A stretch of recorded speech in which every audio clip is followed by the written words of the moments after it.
Okay, the next unwritten rule I've got here, so we've got focus on what you're best at, we've just done. Management make the best decisions. We don't have to talk about managers, but I think we know. Mainly because they don't know what it's really like. And I'm always telling people, I'm telling managers to do a bit of management by walking about and go back to the floor for a day to remind themselves. Because even if people have come from a particular job, like let's say sales, they forget what it's like once they're a manager. And of course, they have no concept of what it's like to be an accountant or a designer or whatever, because they didn't come through there. Sometimes the manager of the sales department was a really good salesman. Yes. So he didn't have the problems that the poor salesman have got in his department. They can't imagine what it's like to be them, a mere mortal. So, yeah. And rather than coaching people, they'll just shout at them or get rid of them. Well, these salesmen are crap. Yeah. So hold on. So coaching's really key in this model. So, but management is a failure mode, isn't it? Because it's overcoming something. In a roundabout, you don't have management.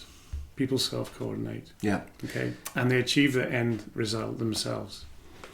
So the question you have to ask yourself is, why do we need management? What is it in this system that we've designed? Or they make the best decisions. But even having them is a question. Why have we got... Obviously, there's the bureaucratic model of work. It is a good question. Why do we need management? Why? Because it's a failure mode, isn't it? It's a huge cost to the business.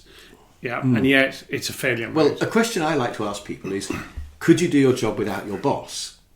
And they nearly always say, well, yeah.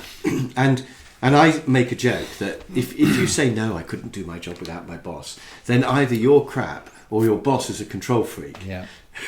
But usually, by the way, it comes together. Yes. The responsibility is robbed by the boss because he's the a control freak has made you making them crap. Yes. So if there's a pound of responsibility, 90p has been taken by the boss and left you with 10. So yeah, that's all you got. Yeah. But it's only partly a joke because in the conventional model, I think you do need bosses, not to tell you how to do your day job, because you know how to do that. I don't want someone to tell me how to play the saxophone. But what you do need is, I semi-jokingly say, is your boss's job is to give you pain by initiating projects. So I think in the conventional model, a boss's job is to think, they're all happily doing their orchestrated roles, but we're going to play a different tune next week, or we're going to halve the size of the orchestra, or like we're going to move to a new factory, or we're going to expand into America. And everybody goes, oh, do we have to? Because they've all got their world happily sorted. And I think it's the boss's job to keep either saying to the frogs, I want you all to go up that end, or to redesign the pond and say, sorry, frogs, I've changed the pond now. And they all go, oh, but we were happy, comfortable in the old pond. But if you frame I think that, it's the boss's job to keep pushing everything up the hill and making it better. I have to disagree with that, and here's the reason. Yeah, and I'm of course talking about the conventional model here. If you are talking about that, but even in the conventional model, if I said to the people, look, let's go to America. There's 50 grand in it for everybody this year, right? Do you think they're all going to go, oh, floppy and 50 grand? No. Of course, they wouldn't all be floppies like this, would they? No. So what's the management? We're going to America because I will make more money and you'll have to do more work. Fantastic. But at least you get to keep your jobs and you get job security. How lucky you are. You've got job security, haven't you? Yes. Meanwhile, that bureaucratic class, that management leadership class is going hoovering it into their pockets. Sort of they think they will. Of course, when they get to America, actually it's harder than they thought. But isn't there something about redesigning the system and thinking bigger that management are needed for? But Andrew said he disagreed with you, and here's why, and he told you. And I'm going to say that that's how you organise yourself. You keep giving yourself new projects to do.